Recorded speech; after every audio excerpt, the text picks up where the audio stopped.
আসসালামু আলাইকুম সুপ্রিয় শিক্ষার্থীরা, আশা করি সবাই ভালো আছো, সুস্থ আছো। সবাইকে মুজিব শতবর্ষের শুভেচ্ছা। আজকে অনলাইন ক্লাসের শুরুতেই গভীর শ্রদ্ধার সাথে স্মরণ করছি হাজার বছরের শ্রেষ্ঠ বাঙালি জাতির জনক বঙ্গবন্ধু শেখ মুজিবুর রহমানকে। আমি লাভলি সর্দার, প্রভাষক, রাষ্ট্রবিজ্ঞান বিভাগ, কুমিল্লা সরকারি মহিলা কলেজ। আজকে আমার ক্লাসে তোমাদের সবাইকে স্বাগত জানাচ্ছি।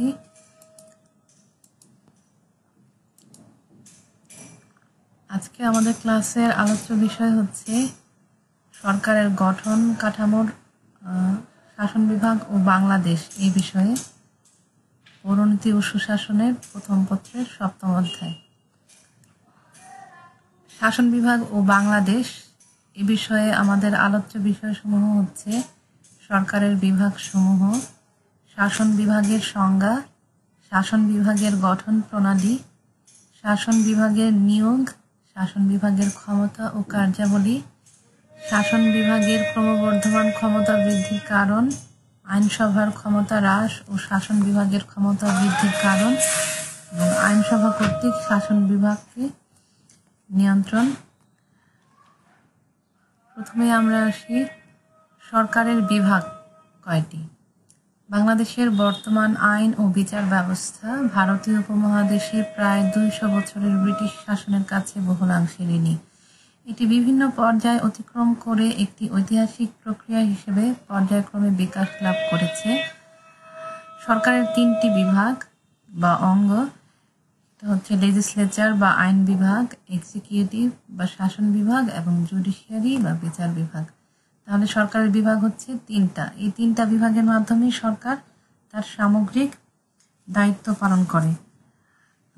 শাসন বিভাগ, আসলে শাসন বিভাগ আধুনিক রাষ্ট্রে সরকারের যে বিভাগ 3টি বিভাগ তার মধ্যে সবচেয়ে বড়, জটিল এবং শক্তিশালী বিভাগ। শাসন বিভাগই সরকারের অর্থাৎ রাষ্ট্রের মুখপাত্র হিসেবে ভূমিকা রাখে। রাষ্ট্রের ইচ্ছা অনিচ্ছা প্রকাশিত ও বাস্তবায়িত হয় শাসন বিভাগের মাধ্যমেই। সরকারি নীতি প্রণয়ন ও বাস্তবায়নের দায়িত্ব যে বিভাগ পালন করে তাকেই শাসন বিভাগ বলে। শাসন বিভাগ ছাড়া কার্যত রাষ্ট্র অচল হয়ে পড়বে। শাসন বিভাগ রাষ্ট্রের প্রাণস্বরূপ। সরকারের যে বিভাগ আইনসভা প্রদত্ত আইনকে বলবৎ করে থাকে তাকে শাসন বিভাগ বলে। ব্যাপক অর্থে আইন বলবৎকরণে নিযুক্ত রাষ্ট্রের প্রধান নির্বাহী থেকে শুরু করে প্রশাসনিক কার্যে নিযুক্ত সাধারণ কর্মচারী পর্যন্ত সকলেই শাসন বিভাগের অন্তর্ভুক্ত। আর সংকীর্ণ অর্থে শাসন বিভাগ বলতে প্রধানত সরকারি কর্মকর্তা ও কর্মচারীদেরকেই বোঝায়। মোট কথা গ্রাম্য চৌকিদার হতে শুরু করে রাষ্ট্রপ্রধান পর্যন্ত সকলকে নিয়ে কিন্তু আসলে শাসন বিভাগ গঠিত হয়। শাসন বিভাগের যদি আমরা কিছু প্রামাণ্য সংজ্ঞা দেখি তাহলে প্রথমে আসে অধ্যাপক ফাইনার কি বলেছেন। অধ্যাপক ফাইনার বলেছেন যে শাসন সংক্রান্ত কাজের সাথে সংশ্লিষ্ট সকল ব্যক্তির সমন্বয়ে গঠিত বিভাগই শাসন বিভাগ। অতএব শাসন বিভাগ বলতে সরকারের সেই অঙ্গকে বোঝায় যা শাসন সংক্রান্ত যাবতীয় কাজ সম্পাদন করে। অধ্যাপক ডুভারজারের ভাষায় আইনসভা ও বিচার বিভাগ ব্যতীত সরকারি কাজে নিয়োজিত সকল কর্মকর্তাই শাসন বিভাগের অন্তর্ভুক্ত। আর অধ্যাপক কুরি বলেছেন সরকারের মূল বৈশিষ্ট্য হলো শাসন বিভাগ, আইন বিভাগ ও বিচার বিভাগ হলো কেবল এর নিয়মতান্ত্রিকতার জন্য হাতিয়ার স্বরূপ। আর অধ্যাপক ম্যাকাইভার বলেছেন যে শাসন বিভাগ হলো শাসন ব্যবস্থার নীতি ও কার্যক্রম নির্ধারণে নিয়োজিত শীর্ষস্থানীয় ব্যক্তি বা ব্যক্তিবর্গ। সুতরাং বলা যায় যে শাসন বিভাগ হলো রাষ্ট্রের যেসব ইচ্ছা প্রণীত ও প্রকাশিত হয় আইন আকারে তা বাস্তবায়নের দায়িত্বে নিয়োজিত ব্যক্তি বা ব্যক্তিবর্গের সমষ্টি।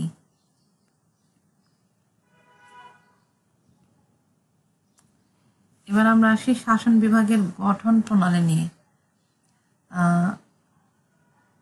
শাসন বিভাগ গঠিত হয় 2টি অংশ নিয়ে, রাজনৈতিক শাসক এবং অরাজনৈতিক শাসক। গণতান্ত্রিক রাষ্ট্রে সাধারণত নির্বাচনের পর নির্বাচনে সংখ্যাগরিষ্ঠতা অর্জনকারী দল সরকার গঠন করে এবং তাদের মধ্য থেকে বিভিন্ন মন্ত্রণালয়ের সকল কর্মকর্তা ও কর্মচারীর সমন্বয়ে শাসন বিভাগ গঠিত হয়। শাসন বিভাগের দুটি অংশ, একটি রাজনৈতিক অংশ আর একটা হচ্ছে অরাজনৈতিক অংশ। রাজনৈতিক অংশ কোনটা? যে শাসন বিভাগের যে অংশ জনগণ দ্বারা নির্বাচিত হয় তাদেরকে রাজনৈতিক শাসক বা শাসন বিভাগের রাজনৈতিক অংশ বলা হয়। রাজনৈতিক শাসকগণ নির্দিষ্ট সময়ের জন্য নির্বাচনের মাধ্যমে জয়ী হয়ে শাসন বিভাগে যোগ দেন। রাজনৈতিক শাসকগণ অস্থায়ীভাবে শাসন বিভাগের দায়িত্ব পালন করেন। মেয়াদ শেষে পুনরায় নির্বাচনে প্রতিদ্বন্দ্বিতা করতে হয়। যেমন বাংলাদেশের রাষ্ট্রপতি ও প্রধানমন্ত্রী রাজনৈতিক শাসক হিসেবে ভূমিকা রাখেন। আর অরাজনৈতিক শাসক হচ্ছে শাসন বিভাগের স্থায়ী কর্মচারীদের অরাজনৈতিক শাসক বা শাসন বিভাগের স্থায়ী সদস্য বলা হয়। শাসন বিভাগের অরাজনৈতিক অংশের সদস্যগণ প্রতিযোগিতামূলক পরীক্ষার মাধ্যমে শাসন বিভাগে যোগদান করেন, অর্থাৎ আমলাতন্ত্রে যারা রয়েছেন তাদেরকে বোঝানো হয়।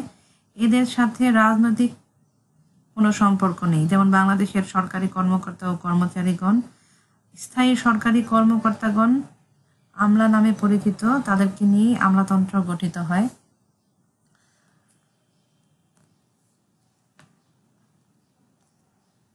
শাসন বিভাগের গঠন প্রক্রিয়াটা আমরা যদি একটা ছকের মাধ্যমে দেখি তাহলে দেখো যে রাজনৈতিক অংশ যেটা কিনা অস্থায়ী এবং জনগণের ভোটে নির্বাচিত হয়ে আসে, আরেকটা হচ্ছে অরাজনৈতিক অংশ যেটা রাষ্ট্রের স্থায়ী প্রতিষ্ঠান আমলাতন্ত্র সেটাকে বুঝিয়েছে, এবং তারা হচ্ছে রাজনৈতিক নিরপেক্ষতার সাথে শাসন বিভাগে কাজ করে। রাজনৈতিক অংশে আছে রাষ্ট্রপ্রধান, সরকার প্রধান, প্রধানমন্ত্রী, মন্ত্রিসভার সদস্যগণ এবং রাষ্ট্রপতি ও প্রধানমন্ত্রীর উপদেষ্টাগণ। আর অরাজনৈতিক অংশের মধ্যে আমলা, সরকারি কর্মকর্তা এবং কর্মচারীরা। রাজনৈতিক অংশের প্রধান ভূমিকা হচ্ছে রাষ্ট্রের শাসন নীতি নির্ধারণ করে দেয়, আর অরাজনৈতিক অংশ রাষ্ট্রের শাসন নীতি ও আইন কার্যকর করার ক্ষেত্রে বলিষ্ঠ ভূমিকা রাখেন। এবার আসি আমরা শাসন বিভাগের নিয়োগ। শাসন বিভাগের নিয়োগের 4টা পদ্ধতি আছে। এই 4টা পদ্ধতি হচ্ছে উত্তরাধিকার সূত্রে, প্রত্যক্ষ নির্বাচন, পরোক্ষ নির্বাচন এবং মনোনয়ন। এছাড়া কর্তৃত্ববাদী ব্যবস্থা, সামরিক বাহিনী ও একক রাজনৈতিক দলের মধ্যে শাসক প্রধান নিয়োগপ্রাপ্ত হন। এবার আসি আমরা উত্তরাধিকার সূত্রে নিয়োগ কিভাবে হয়। যেসব রাষ্ট্রে রাজতন্ত্র বিদ্যমান সেসব রাষ্ট্রে রাষ্ট্রপ্রধান উত্তরাধিকার সূত্রে ক্ষমতায় অধিষ্ঠিত হন। রাজার মৃত্যুর পর তার উত্তরাধিকারী রাজপদে অধিষ্ঠিত হয়ে থাকেন। যেমন ব্রিটেনের রাজা রানী, জাপানের সম্রাট, এরা উত্তরাধিকার সূত্রে মনোনীত হন, কিন্তু তারা আসলে নাম সর্বস্ব শাসক। অন্যদিকে সৌদি আরবের বাদশাহ উত্তরাধিকার সূত্রে মনোনীত হয়ে প্রকৃত শাসক প্রধান হিসেবে ভূমিকা পালন করেন। এরপর আসি প্রত্যক্ষ নির্বাচন। কোনো কোনো দেশের শাসক প্রধান জনগণের সরাসরি ভোটে নির্বাচিত হয়ে আসেন। যেমন ফ্রান্সের রাষ্ট্রপতি, ইসরায়েলের প্রধানমন্ত্রী, রাশিয়ার রাষ্ট্রপতি, এরা জনগণের প্রত্যক্ষ ভোটে নির্বাচিত হয়ে থাকেন। সুইজারল্যান্ডের কয়েকটি ক্যান্টনে জনগণ উপস্থিত থেকে শাসন নির্বাচিত করে থাকে। এবার আসো পরোক্ষ নির্বাচন। পরোক্ষ নির্বাচনের মাধ্যমে শাসক প্রধান নির্বাচিত হয়ে থাকেন। এক্ষেত্রে জনগণ সরাসরি ভোট দেয় না। এই পদ্ধতি 2 ধরনের নির্বাচন দেখা যায়, জনগণ কর্তৃক পরোক্ষ নির্বাচন আর আইনসভা কর্তৃক পরোক্ষ নির্বাচন।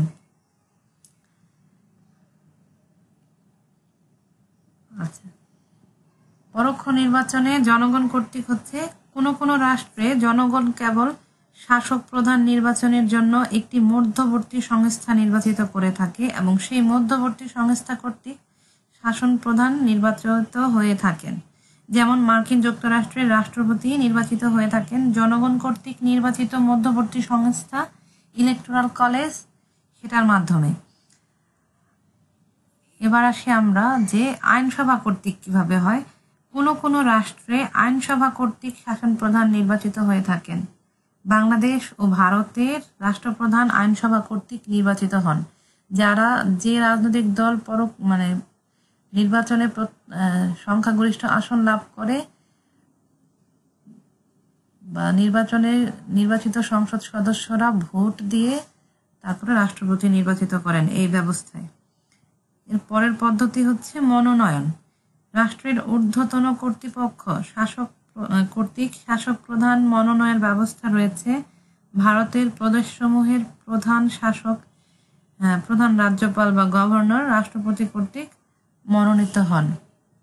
তাহলে আমরা দেখলাম যে শাসন বিভাগের নিয়োগ বিভিন্নভাবে হতে পারে, উত্তরাধিকার সূত্রে, প্রত্যক্ষ নির্বাচন, পরোক্ষ নির্বাচন অথবা মনোনয়নের মাধ্যমে।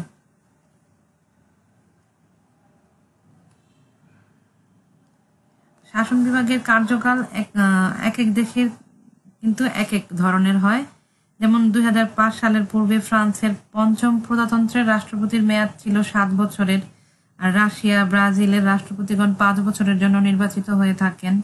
বাংলাদেশ ও ভারতে রাষ্ট্রপতি ও মার্কিন যুক্তরাষ্ট্র 5 বছর, আর মার্কিন যুক্তরাষ্ট্রের রাষ্ট্রপতি 4 বছরের জন্য নির্বাচিত হয়ে থাকে।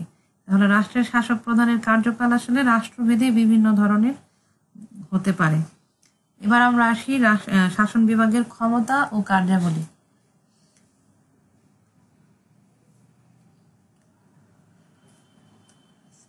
শাসন বিভাগকে নির্বাহী বিভাগও বলা হয়ে থাকে। এটি মূলত রাষ্ট্রপতি, প্রধানমন্ত্রী ও মন্ত্রী পরিষদ নিয়ে গঠিত একটি বিভাগ। জনকল্যাণমূলক রাষ্ট্রে শাসন বিভাগকে বহুবিধ কার্যাবলী সম্পাদন করতে হয়। শাসন বিভাগের কাজগুলোর মধ্যে হলো শাসন সংক্রান্ত কাজ করতে হয়, জনকল্যাণমূলক কার্যাবলী, অভ্যন্তরীণ নিরাপত্তা রক্ষা করা, অর্থনৈতিক কার্যাবলী, আন্তর্জাতিক কার্যাবলী, আইন সংক্রান্ত কার্যাবলী এবং বিচার বিভাগীয় কার্যাবলী। প্রথমে আসি যে শাসন সংক্রান্ত কার্যাবলী। এটা হচ্ছে যে আইনসভা কর্তৃক যে আইনগুলো করা হয় বা প্রণীত আইনগুলো কিন্তু বাস্তবায়নের প্রধান দায়িত্বই শাসন বিভাগের, এবং রাষ্ট্রের সুশাসন নিশ্চিত করা, রাষ্ট্রের শাসন ব্যবস্থাকে সুশৃঙ্খল এবং সুন্দরভাবে পরিচালনা করার মূল হাতিয়ার কিন্তু শাসন বিভাগ, বা শাসন বিভাগে কিন্তু এই কাজটা সুন্দরভাবে করে থাকে। এরপরে জনকল্যাণমূলক কাজ। আধুনিক রাষ্ট্রকে বলা হয় যে কল্যাণমূলক রাষ্ট্র। এখানে রাষ্ট্রের মূল দায়িত্বই হচ্ছে জনগণের কল্যাণ সাধন করা।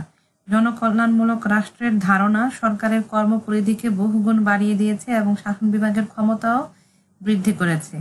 রাষ্ট্রের জনকল্যাণমূলক কাজ বাস্তবায়ন ও সম্পাদনের দায়িত্ব কিন্তু শাসন বিভাগের উপরই অর্পিত হয়েছে। শাসন বিভাগ শিক্ষা, স্বাস্থ্য, শিল্প, বাণিজ্য, কৃষি, পরিবহন সহ বহুবিধ সেবামূলক কাজ করে থাকে। শাসন বিভাগ জনকল্যাণে বহুবিধ দ্রব্য সামগ্রী উৎপাদন ও সেবা কর্ম সম্পাদন করে থাকে। আর অভ্যন্তরীণ নিরাপত্তা, এটা হচ্ছে প্রতিরক্ষা ও যুদ্ধ। যদি আমরা বলি যে রাষ্ট্রের স্বাধীন সার্বভৌম ভূখণ্ডের অখণ্ডতা রক্ষা এবং শাসন বিভাগের উপর বর্তায়। এজন্য শাসন বিভাগ বহিরাক্রমণ প্রতিহত করে এবং প্রয়োজনে যুদ্ধ ঘোষণা করতে পারে। এই উদ্দেশ্যে শাসন বিভাগ সেনাবাহিনী, নৌবাহিনী ও বিমান বাহিনী গঠন ও পরিচালনা করে থাকে। শাসন বিভাগ প্রয়োজনীয় অস্ত্র ও সামরিক সরঞ্জাম সংগ্রহ এবং সশস্ত্র বাহিনীর সদস্যদের প্রশিক্ষণ দিয়ে থাকে। শাসন বিভাগের প্রধান সশস্ত্র বাহিনীর সর্বাধিনায়ক, তার কর্তৃত্বাধীন সশস্ত্র বাহিনী পরিচালিত হয়ে থাকে। তিনি অন্য রাষ্ট্রের বিরুদ্ধে যুদ্ধ ঘোষণা করতে পারেন। শাসন বিভাগের এ সম্পাদিত কার্যাবলী প্রতিরক্ষা বিভাগ বা ডিফেন্স ডিপার্টমেন্ট কর্তৃক সম্পাদিত হয়ে থাকে।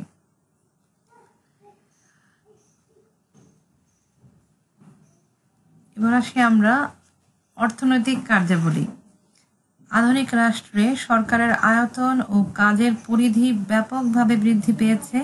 বিশেষ করে জনকল্যাণমূলক রাষ্ট্রের ধারণার জনপ্রিয়তা সরকারের দায়িত্ব বহুগুণে বাড়িয়ে দিয়েছে। সরকারের বিশাল কর্মযজ্ঞ পরিচালনার জন্য প্রয়োজন বিপুল অর্থের। সাধারণত কর আদায়, ঋণ, বৈদেশিক সাহায্য ইত্যাদি উপায়ে অর্থ সংগ্রহ করা হয়। শাসন বিভাগই এই অর্থ সংগ্রহ করে থাকে এবং ব্যয় নির্বাহ করে থাকে। অর্থ আদায় ও ব্যয়ের ক্ষেত্রে আইনসভার অনুমোদন গ্রহণ করতে হয়। আইন বিভাগের এই কাজ সম্পাদন করে অর্থ মন্ত্রণালয়। বৈদেশিক শাসন সংক্রান্ত বা আন্তর্জাতিক কার্যাবলী। আধুনিক বিশ্ব ব্যবস্থায় কোনো রাষ্ট্রই কিন্তু নিঃসঙ্গ থাকতে পারে না। আন্তঃরাষ্ট্রীয় সম্পর্ক কিন্তু খুবই গুরুত্বপূর্ণ একটা বিষয়। অবাধ তথ্য প্রবাহের এ যুগে সারা বিশ্ব একটি বিশ্বগ্রাম বা গ্রামে রূপান্তরিত হয়েছে। সারা বিশ্বব্যাপী বাণিজ্যের উদারীকরণ ও মুক্তবাজার অর্থ ব্যবস্থার পারস্পরিক নির্ভরশীলতা বৃদ্ধি পাওয়ায় রাষ্ট্রীয় নিরাপত্তা, পরিবেশ দূষণ এখন আর কোনো একক রাষ্ট্রের বিষয় নয়। এসব সমস্যা মোকাবেলার জন্য প্রয়োজন সামষ্টিক উদ্যোগ।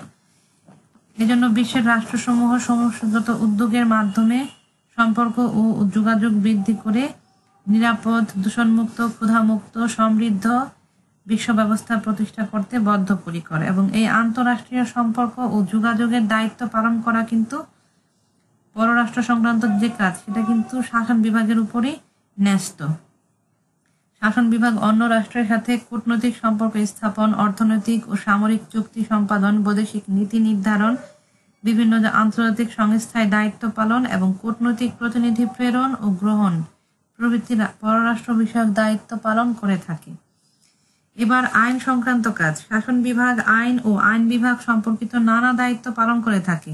সংসদীয় সরকার ব্যবস্থায় শাসন বিভাগের প্রধান রাষ্ট্রপতি আইনসভার অধিবেশন আহ্বান, স্থগিত করতে এবং আইনসভা ভেঙে দিতে পারেন।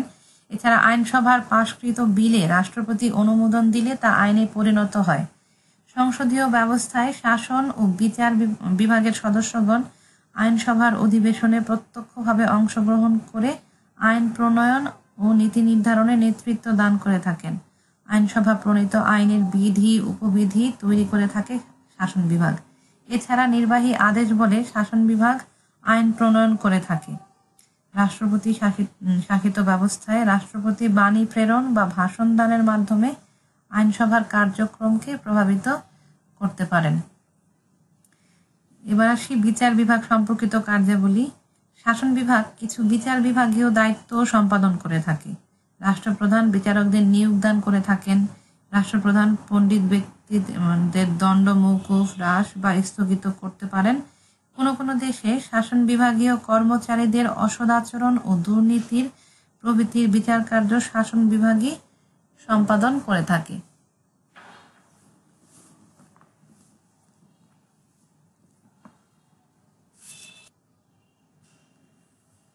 আসলে শাসন বিভাগের ক্ষমতা ও কার্যাবলী ব্যাপক। শাসন বিভাগের কার্যাবলী পরিধি বহুগুণ বৃদ্ধি পেয়েছে। আজকে এ পর্যন্তই আমরা আলোচনা। আগামী ক্লাসে আমরা পরবর্তী বিষয়গুলো নিয়ে আলোচনা করব ইনশাল্লাহ। সে পর্যন্ত সবাই ভালো থাকো, সুস্থ থাকো, নিরাপদে থাকো। আল্লাহ হাফেজ।